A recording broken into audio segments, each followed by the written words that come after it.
Why do schools struggle with code switching?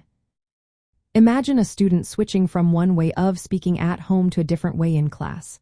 That's what we call code switching, and it's more common than you might think.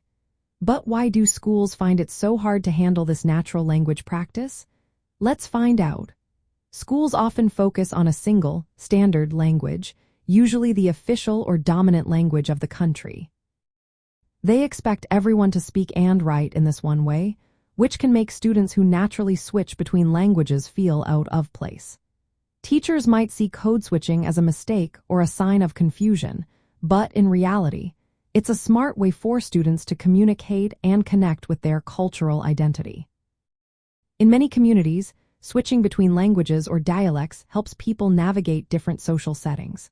For example, a student might speak one way at home with family and another in the classroom. But schools often want students to use only one language, which can cause misunderstandings. Teachers might not recognize that code switching is a tool for understanding and expressing oneself, so they see it as a problem instead of a resource. Race and social power also play a big role.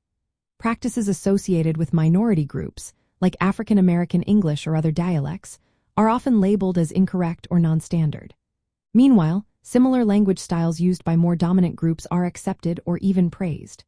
This creates a bias that makes it harder for schools to accept code switching as normal or valuable. It's not just about language, but about social inequality and how certain groups are viewed differently. Another challenge is that many teachers haven't been trained to understand or support code switching. They may lack the resources or knowledge to include students' language practices in lessons. Schools often don't have enough materials or strategies that recognize code switching as a positive thing.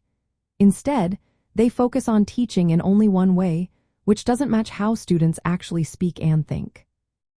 Despite these struggles, code switching can be a powerful educational tool. It helps students understand lessons better, connect with different cultures, and develop bilingual skills. But schools need to change how they see language. They must see code switching as a meaningful social practice, not a problem. When they do, they can create a more welcoming environment for all students, respecting their linguistic and cultural backgrounds. So, the main reason schools struggle with code switching is because it challenges old ideas about language, identity, and who is considered a proper speaker. Recognizing and supporting this practice can lead to better learning experiences for everyone.